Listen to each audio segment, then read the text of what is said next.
Olá, pessoal, tudo bem com vocês? Estamos aqui para mais uma aula e agora nós iremos tratar do livro que fecha o Antigo Testamento, que é o livro de Malaquias. Um livro muito importante que muito provavelmente vai abordar questões que você vive na prática, no seu eu, no seu íntimo com Deus. Sabe aqueles momentos em que às vezes você por algum instante já questionou Deus? Exatamente este é o ponto do livro de Malaquias. Então, para que você não perca nenhum detalhe da nossa aula de hoje, acompanhe os meus slides aqui junto comigo. Então, vamos lá? Pois, muito bem. Então, o livro de Malaquias. Então, o que você não pode perder de vista, como de costume, né, sobre o livro de Malaquias? Então, o livro de Malaquias, eles são seis discussões, praticamente, que Deus tem com o seu povo. Deus advertindo eles sobre juízos futuros, mas prometendo também redenção para os fiéis. O livro vai dar ênfase que Deus, né, é fiel, e que guarda aliança e que requer o mesmo do seu povo. O povo demonstra uma certa apatia e declínio moral e religioso, ou seja, até mesmo um desdém por Deus. Deus julgará o seu povo com justiça por causa da desobediência desleixada. Pois muito bem, né? O que nós sabemos sobre Malaquias? Bom, Malaquias, o nome dele vem como mensageiro, né, num determinado sentido, e antes do livro dele ele não é conhecido, né? Data da atividade profética dele, próximo de 460 a.C., um pouquinho antes das reformas de Esdras e Neemias. Então vamos lá? Então, basicamente, essa é a estrutura do livro.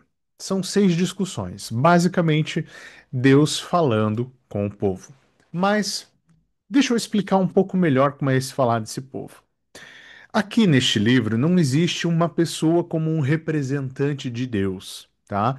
Levando as questões a Deus. É como se Deus, que ouve a todos, tivesse um grande arcabouço de queixas que o povo já trouxe, né, em algum momento. E ali ele está evocando essas queixas e está respondendo elas, né? Então, basicamente, essa discussão é uma discussão onde Deus discute com as questões da humanidade, né? Então, essa discussão ela está separada em seis tópicos. E ao final do livro, né, nós temos o fechamento. Então, são três capítulos de discussão, que são seis discussões, e o quarto capítulo vai abordar aí uma questão final para fechar o livro. Então, vamos lá? Então, a primeira discussão, né? Uma advertência à palavra do Senhor contra Israel por meio de Malaquias.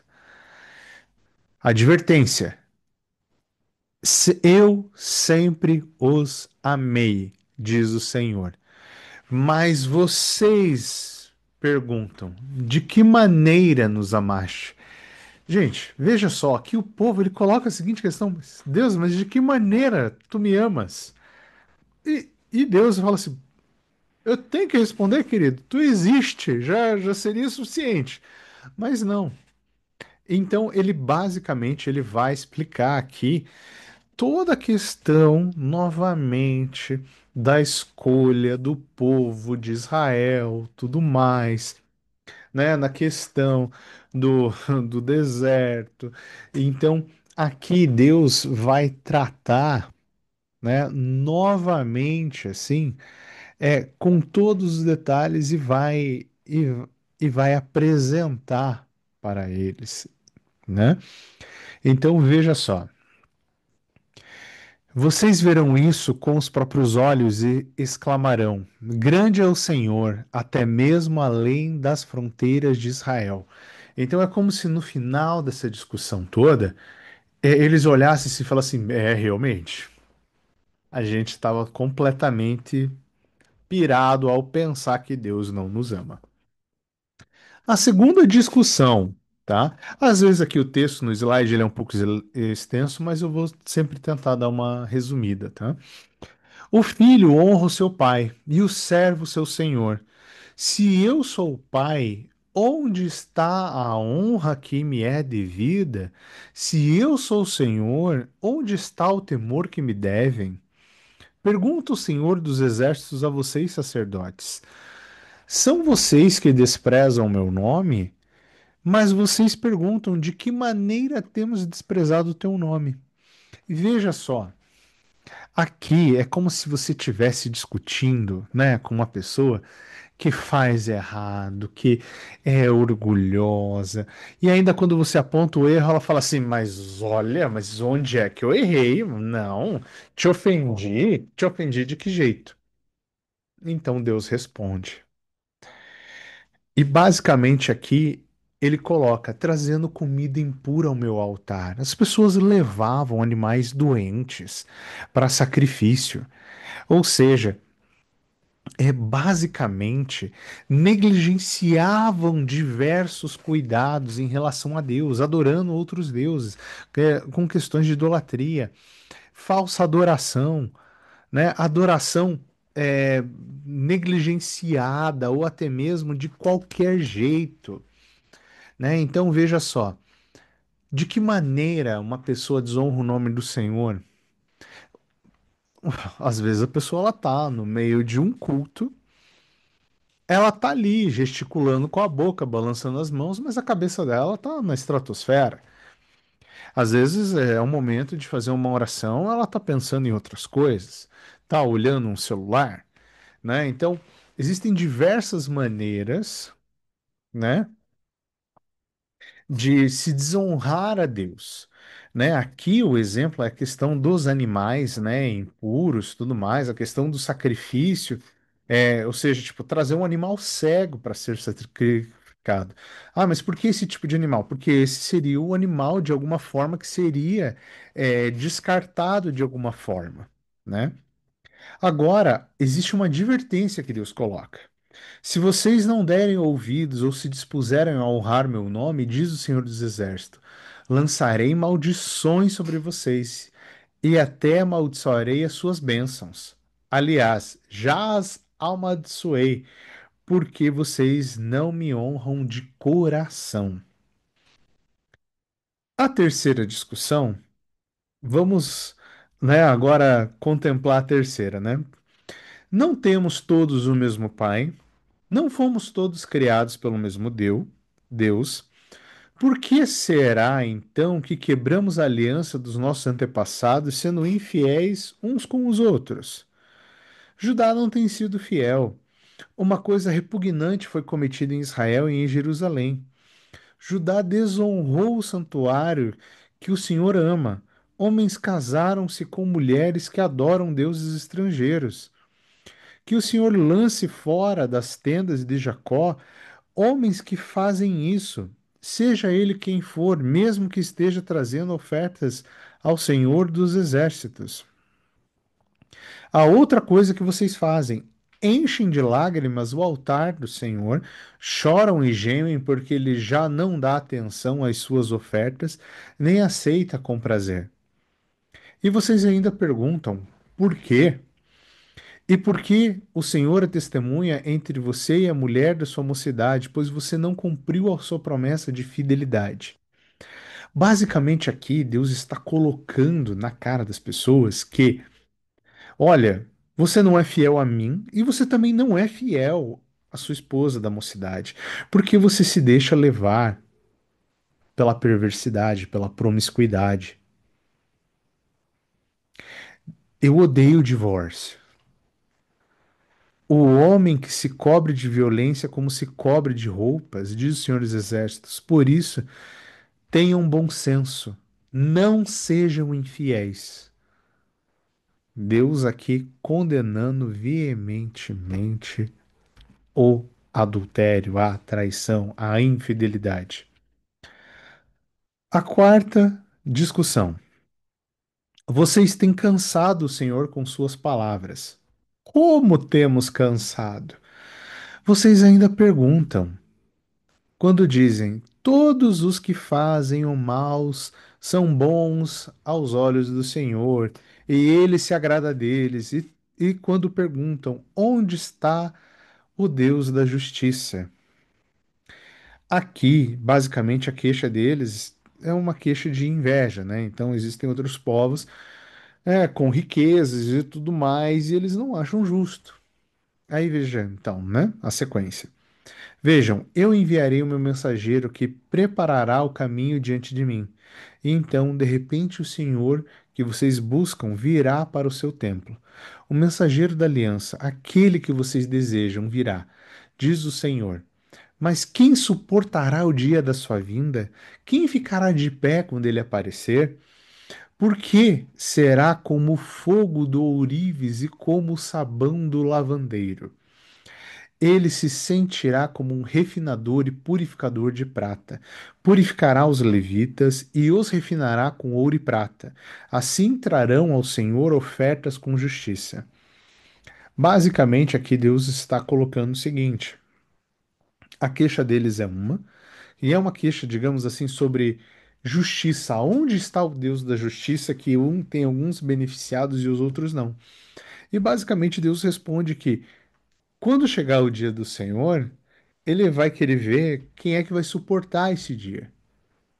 Porque, assim como o ourives e o sabão do lavandeiro, né, o fogo do ourives, removem toda a impureza. Então, se tirar toda a impureza desse povo, será que sobra alguma coisa? Quarta discussão. Hã? Então as ofertas de Judá e de Jerusalém serão agradáveis ao Senhor, como nos dias passados, como nos tempos antigos. Eu virei a vocês trazendo juízo. Sem demora vou testemunhar contra feiticeiros, adúlteros, contra os que julgam falsamente, aqueles que exploram trabalhadores e salários que oprimem órfãos e viúvas. Nossa, minha cadeira ela faz um pouco de barulho, né? Mas vamos lá. E privam os estrangeiros dos seus direitos, e não têm respeito por mim, diz o Senhor dos Exércitos. A quinta discussão, né? De fato, eu, o Senhor, não mudo.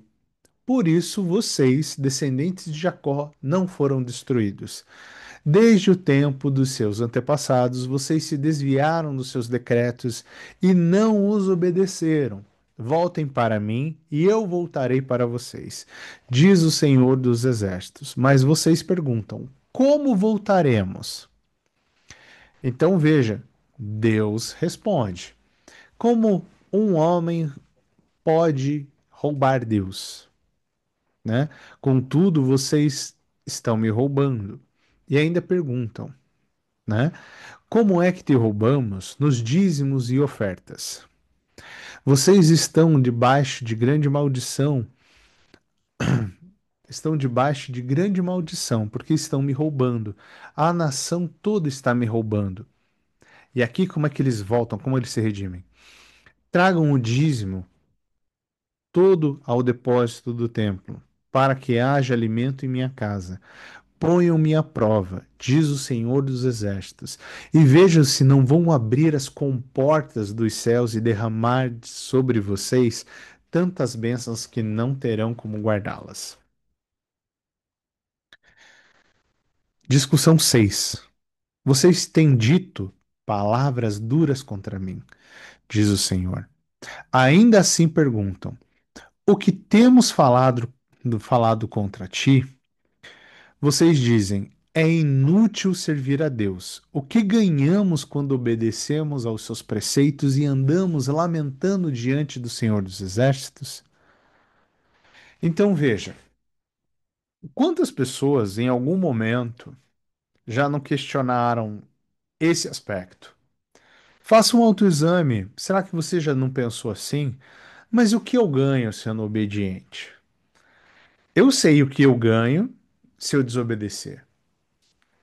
Mas parece que a obediência, ela coloca às vezes um pouco de dúvida, porque o mundo ele oferece respostas muito claras e muito objetivas do que você vai ganhar se você for desonesto, se você sonegar imposto, o prazer que você vai ter em uma determinada bebida, numa determinada droga. Parece que o mundo ele te oferece essa resposta de uma forma muito direta. Mas o que você ganha ao amar o próximo, ao ser misericordioso, a ter um coração confesso, em guardar a palavra?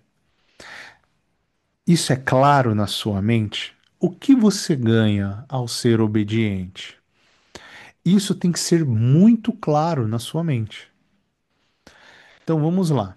Depois aqueles que temiam o Senhor conversaram uns com os outros, e o Senhor os ouviu com atenção. Foi escrito como um livro, como um memorial na sua presença acerca dos que temiam o Senhor e que honravam o seu nome. No dia em que eu agir, diz o Senhor dos Exércitos, eles serão meu tesouro pessoal. Eu terei compaixão deles, como um pai tem compaixão do filho que obedece. Então vocês verão novamente a diferença entre o justo e o ímpio, entre os que servem a Deus e os que não servem. Aqui está a resposta. Você tem que mirar na vida eterna, não na vida terrena. E como o livro fecha, né? Então, basicamente, ele traz aqui, digamos, uma visão, né, profética. Pois certamente vem o dia, ardente como uma fornalha. Todos os arrogantes e todos os malfeitores serão como palha, vão queimar. E aquele dia está chegando, ateará fogo neles, diz o Senhor dos Exércitos. Nem raiz, nem galho algum sobrará. Mas para vocês que reverenciaram meu nome, o sol da justiça se levantará, trazendo cura às suas asas. E vocês sairão e saltarão como bezerros soltos do curral. Depois esmagarão os ímpios, que serão como pó sobre as solas dos seus pés no dia em que eu agir, diz o Senhor dos Exércitos. Lembre-se da lei do meu servo Moisés, dos decretos e das suas ordenanças que lhe dei em Horebe para todo o povo de Israel. Vejam, eu enviarei a vocês o profeta Elias antes do grande e terrível dia do Senhor. Ele fará com que os corações dos pais se voltem para os filhos, e os filhos e os corações dos filhos para os seus pais. Do contrário, eu virei e castigarei a terra com maldição. Meus caros irmãos, este foi o livro de Malaquias. Ele é um livro que ele está aqui apresentando muitas queixas do povo, mas lembre do seguinte: você é povo. Você já deve ter, em algum momento, falhado na sua adoração, já deve ter reclamado com Deus, já deve ter achado ele injusto. Mas você deve lembrar de toda a história. Pense, você só respira, é quem você é, até mesmo tem entendimento. Lembre-se do rei da Babilônia, que em um determinado momento foi arrogante e que Deus removeu a cognição dele e dali a pouco ele parecia um bicho. Então veja só, nós somos 100% dependentes de Deus. Toda a nossa história, toda a nossa vida. Não devemos colocar o Senhor à prova, né? Não devemos ser negligentes na questão de adoração, na questão de oração, na questão de levar os nossos pedidos a Deus. Então, meus caros irmãos, essa foi a aula sobre o livro de Malaquias e hoje nós encerramos esta sequência dos livros do Antigo Testamento. Uma boa semana e bons estudos para vocês. Tchau. E que Deus os abençoe.